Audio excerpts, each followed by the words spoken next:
Hello everyone and welcome back to Let's Play Dwarf Fortress. So we actually start off this episode with our marksdwarf that went melancholy, just died of thirst. So, where is she, Here she is, she's in the hallway, dropped dead. The baby looks okay. Someone left some food. Yeah, there's some cheese. Someone left some, and some bobcat meat. I don't know why people are leaving food in their rooms. But there's some miasma in here. Who does this belong to? It belongs to a ranger. Okay, so that kind of makes sense. When I told them to take off their equipment, which I went back and changed, so now they're set up to have their equipment again. Well, that doesn't really explain why this gem setter has some steelhead trout in his room. But so yeah, so I've been doing a little bit of work. As you can see, the smoothing of the commoner's quarters is coming along. It could be going faster, but we're about I'd say a little more than 25% done with this level. We still have obviously the rest of this level and then all of this level to do, so I'm not really too worried about it. I've added some more farms up here, some more farm plots. As you can see, these two are set up to do rope breed. This one is longland grass, and this one is wild strawberries. So the grass, I think, can be brewed into beer, and you can also mill it to turn it into flour, which is worth money, and you can also cook. Strawberries is pretty self-explanatory. You can eat them, cook them, or brew them. Rope breed, which I said before, it can be brewed or turned into fiber, just like pigtails. This one I set up to do hide root, and this one I set up to do blade weed. And these can be ground into dye, the same as dimple cups. And I believe dimple cups make the color blue, hide root makes red, and blade weed makes green, if I remember correctly, are the three color dyes. There's a fourth color dye, but we can't grow it. It can only be found. I forget what it is, but I think it's really hard to get, and it makes like black or some shit. This one I set up to do whip vines, and this last one I think I'm gonna set. I'm not really sure if I want to do prickleberries or fisher berries. I think they both make wine, and so does whip vine actually. So it doesn't really matter. Actually, I might do ratweed if I have any. Just because I think ratweed makes sewer brew, which is a lower quality. What is that? It's like a lower quality. It's a lower quality alcohol. Or maybe that one does whiskey. I don't know. I don't know if we can grow the plants that make whiskey. We might be able to. I'll have to look into it. I still haven't managed to figure out. I still don't know what seasonal fertilization does. Because if we go back down here, as you can see, they've completely planted all the sweet pods on this thing, and seasonal fertilization is turned on, but they haven't actually put any fertilizer on it. I don't know if that's the last thing they're going to do once they're finished planting all the crops, or what's going on with that, but so hopefully I'll figure that out in the next little bit. Something else I was looking up online, like last time I said that if your planters are better quality, like if they're better trained, I said they plant seeds faster, and that's true, but they will also like any seeds they plant will also yield more food when it comes time to harvest it. Because like I believe when it's time to harvest food, the stacks can be anywhere from 1 to 5, and the more is in one stack, because like one stack counts for one job. So if you have 5 pieces of food in a stack, then when someone comes to get it, they'll just take all 5 and move it. So it really cuts down on the amount of work that your dwarves have to do, while increasing the output that your farms do. So it's definitely beneficial to us to train these guys up to make them better farmers. Something else I wanted to say, I think one of the nice side effects of doing a Let's Play of this game is it's actually forcing me to learn a lot more about it, to really look in depth into the mechanics of the game, And I've been playing it for a while, so I mean, there was a lot of stuff I was already reading, but I mean, I'm really learning more and more about this game the more I play it and the more I'm forced to find stuff to talk about, really. So, I don't know, it's been a lot of fun. I don't think there's anything else I wanted to talk. There might have been something else I wanted to talk about, but I don't recall. Oh, something I thought was kind of a jip is, remember that snake man whose teeth I busted out? Or snake woman, actually? Like, so it's just filled this whole, that's a lot of teeth, man. It just filled this entire, well, not filled it, obviously, but I mean, like, almost all of these are teeth. And I was hoping I could actually use them to decorate, because, like, if I go to the Craftsdwarf shop, you can see here it says decorate with ivory/tooth. And I was like, awesome, I'm gonna make a bunch of Snake Man teeth decorations. This will be great. But apparently you can't use sentient beings' teeth, like they don't count. You can only use, like, animal teeth, which is kind of a bummer. I mean, like, I thought it would be really cool to have a bunch of dwarves walking around with snake teeth decorations on their clothes. Speaking of which, I do have these two clothier shops, as you can see, set up to just pump out one of every type of. It's 6 and 6, and so it's like dress, cloak, trousers, cap, robe, shirt. This one is doing gloves, mittens, socks, shoes, and hood. But since I wanted them to be even, I'm also having it do sew cloth image. And that's basically a decoration. Like, they'll take clothes and they'll sew. I don't know if they use thread or if they use whole cloth stacks, but I think they use thread for sew cloth image.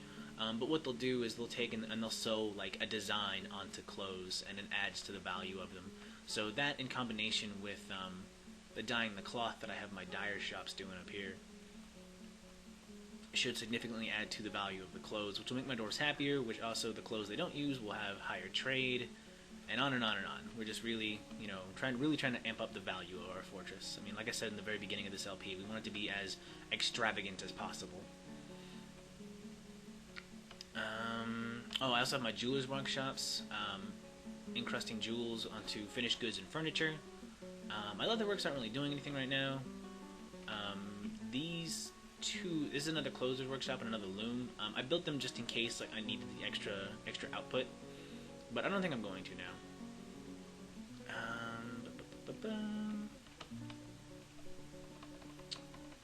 Oh yeah, I am making quite a few. As you can see, spiky balls and serrated discs. So we're coming along on that. Something else that I learned is apparently a great way to train up your weaponsmith is to make trap components, because they count as weapons, apparently. So as you can see, my weaponsmith, he is coming along. He is up to a talented weaponsmith, which is pretty awesome.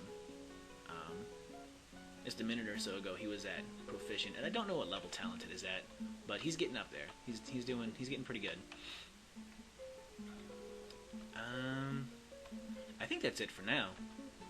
Not really a whole lot else is going on, just kind of, we're just still in early spring, waiting for the elves to show up. They should be here, if not this month, then next month, because the elves usually show up in spring.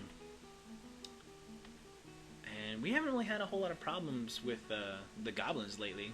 I mean, I was really kind of expecting them to really throw something else at me after that ambush, but I think we're making some good progress with our traps. As you can see, the first 5 now. The first row and the bottom 2 of the second row are all weapons traps now. We're making some pretty good progress. I expect to have, with the speed that my weaponsmith is increasing in skill, and with the amount of stuff that he's putting out, I expect to have this whole room replaced with weapons traps. I'm probably going to keep these cage traps in here just cause.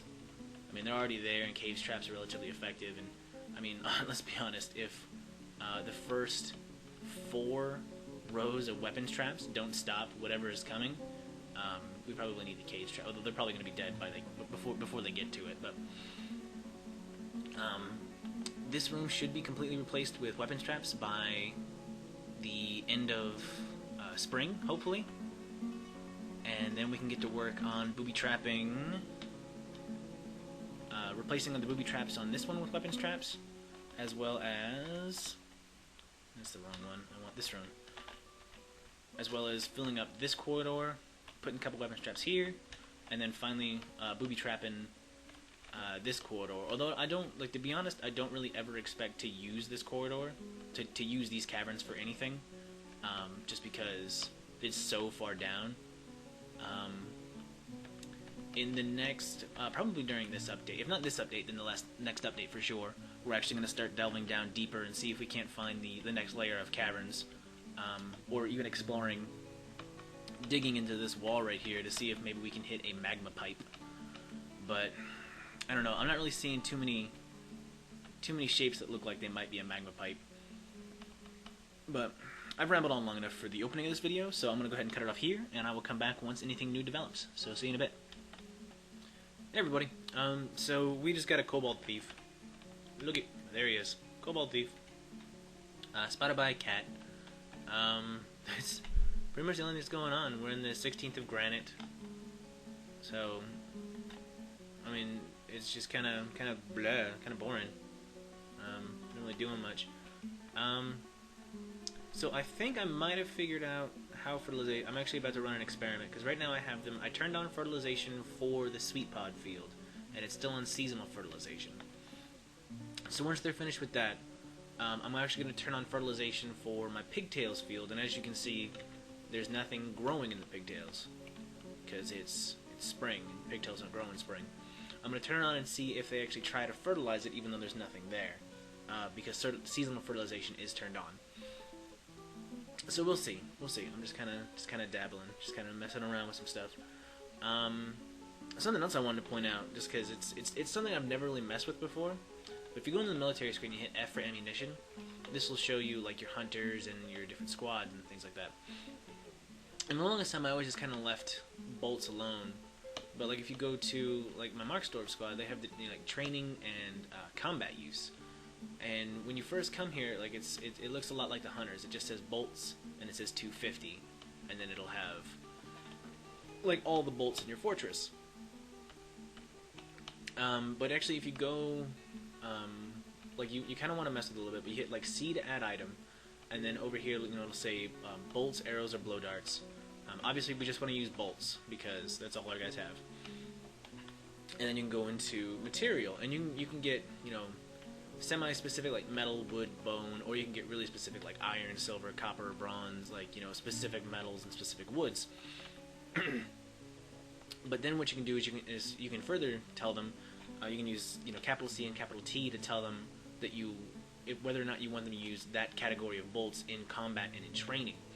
And as you can see, I have it set up to where they will only use metal bolts in combat, but they'll use bone and wood bolts in combat and in training if they have them. Let's actually go back to normal. So, actually, I'm going to go ahead and remove this because this doesn't need to be there. So as you can see, and then it'll have like when you mouse over it, or when you select it, it'll show you on the right like all the bolts in that category you have in your fortress. Excuse me, my mouth is a little dry, but it'll also show you like which ones are actually currently equipped, which ones are not. But these are all the ones they're allowed to use. And then as you can see, I have a bunch of bone bolts. I really only like to use bone bolts for. I mean, they like bone and wood can be pretty decent for combat. I should really just have bone and wood set up for training and have metal bolts set up for combat, because they do more damage, obviously. But you really want to make sure that you're not wasting your metal bolts in training, because obviously, you know, I mean, they're used and broken just like anything else. Like if we go up to our barracks, you know, as you can see, like they stand in front of it and they shoot at the targets, and then the bolts break and you can't reuse them. So you don't want to waste metal bolts on training. You know, you really only want to use wood and bone, because that's what, you know, helps your guys improve. So I don't know. I'm just kind of rambling right now. So yeah. Oh, I was gonna put cabinets. this barracks. As you can see, all my guys are up here. They're in the barracks. They're doing individual combat drills because they're still not, like if you go into the schedule screen, like you can see, they're still not scheduled to do any orders. But they're actually spending time up here because they have their equipment on. So since they have their equipment on, then they're just going to come up here and do individual combat drills. What I kind of wanted to do was get a bunch of what is that stuff called? The bunch of furniture and stuff up here, like cabinets, and I'll probably take out some of the weapons racks and the armor stands and encrust them with jewels and things like that. And the reason why I'm going to do that is just so my guys stay happy while they're up here in the barracks. I'm also probably going to make them... I think what I decided to do... Well, no, because that's still too close to this. I need to kind of set them up with a nice dormitory up here. I'll probably do it. I don't know if I want to do it. Like, I don't know. I need to set them up with someplace nice because they spend most of their time up in that barracks. I should probably actually set up a temporary dorm somewhere. I don't really know. I'm just kind of trying to think of more ways that I can improve the fortress and make it a lot nicer. Oh yeah, I'm chopping down a lot more wood. Just, you know, making sure that this stays full. As you can see, it's I'm not doing a very good job of keeping up. I'm making way more charcoal than I need to. Oh, that's a bunch of discs in there. This is like I'm tripping over my tongue. Awesome. So like I said, there's not really a whole lot else going on right now. So I'm gonna go ahead and cut this off here, and I'll be back once something else develops. So see you in a bit. Hey everybody. So I was just kind of going through all of the statues that I've been making, trying to see if there's any interesting ones. And this one just made me laugh. So it's a well-crafted marble statue of, I'll just call it Stinthid. Saved Whips is his name. And it says, the item is a well-designed image of Stinthid, the dwarf, and a large dolomite pot in marble by Stukos. Stinthid is raising the large dolomite pot.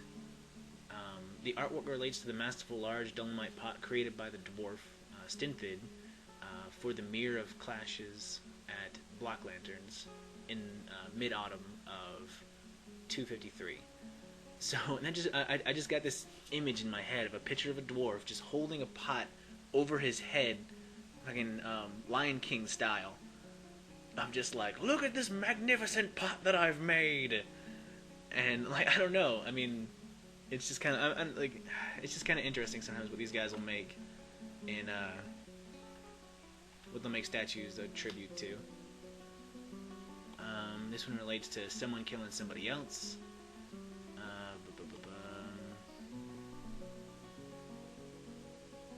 Stukos is making a lot of these statues. Although I think I really only have 2 masons who are qualified to actually make things. A couple of these are a badgerman. One of them he actually made. Let me see if I can find it again. Oh, here we go. It's right here at the top. So the dwarf that just starved to death, Tobel. I'm pretty sure this is her because it's using her translated last name. Because their last names mean something, but it's in Dwarven. And a lot of times when you look at it, when you're looking at statues and carvings of them, it'll actually use their translated last name instead of their original. So I don't know if this is her, but I think it is.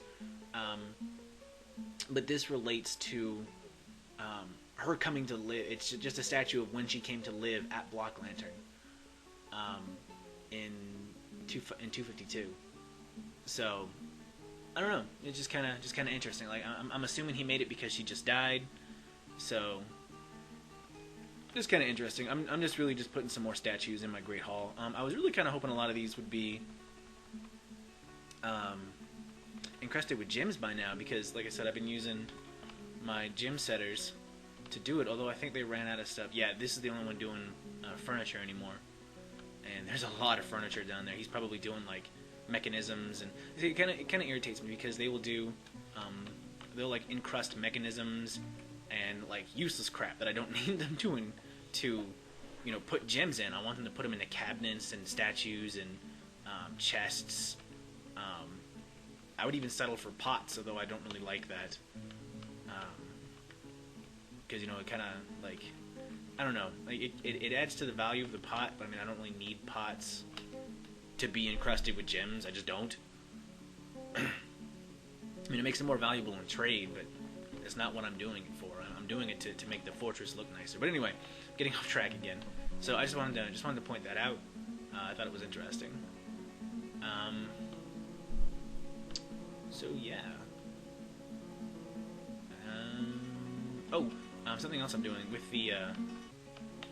the traps up here. I actually decided to just do, like, these first ones are these first two are the ones that I made originally that have, like, you know, like the wooden spike balls and weapons and shit like that.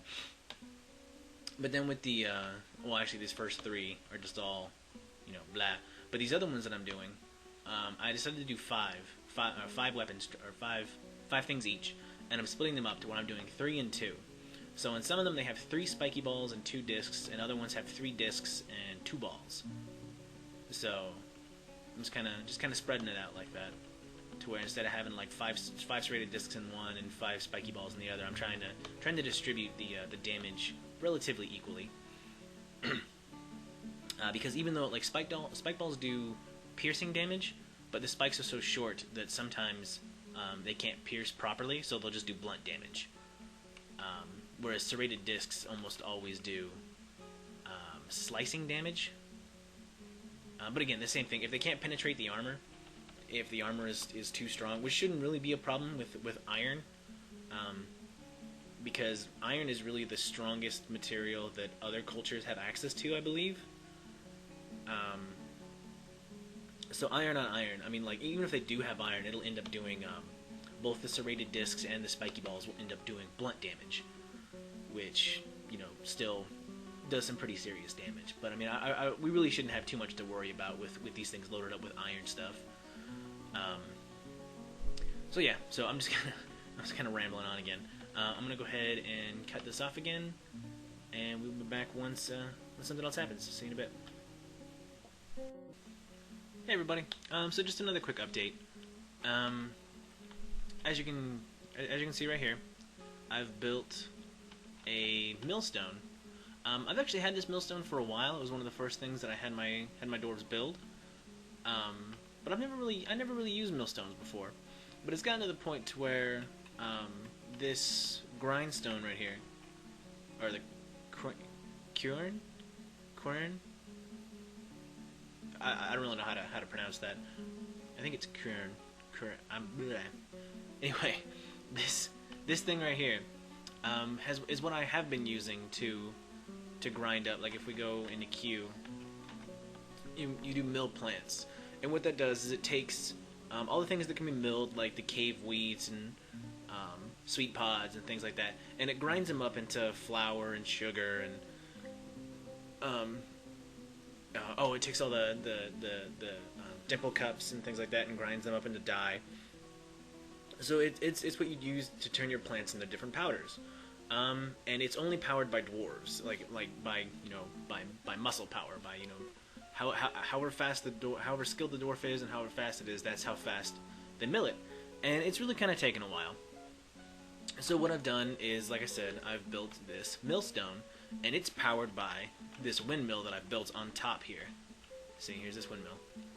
And if I unpause it, you can see it in work. See, it's kind of how it changes sprites like that indicates that it's actually working. If you go into Q, it'll say it's providing 40 power, and it needs 16. So it's doing more than enough power to power this millstone.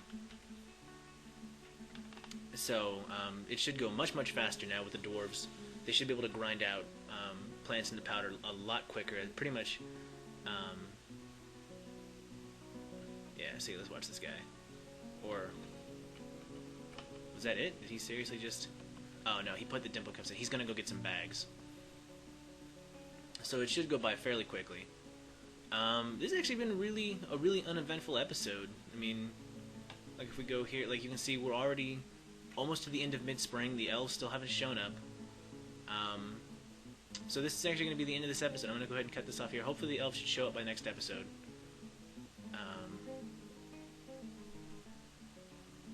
So yeah. See, look at that. Already finished. Boom, he hammered that out. Well, not a full bag of dimple dye. 3 dimple dye, and a bunch more dimple spawn.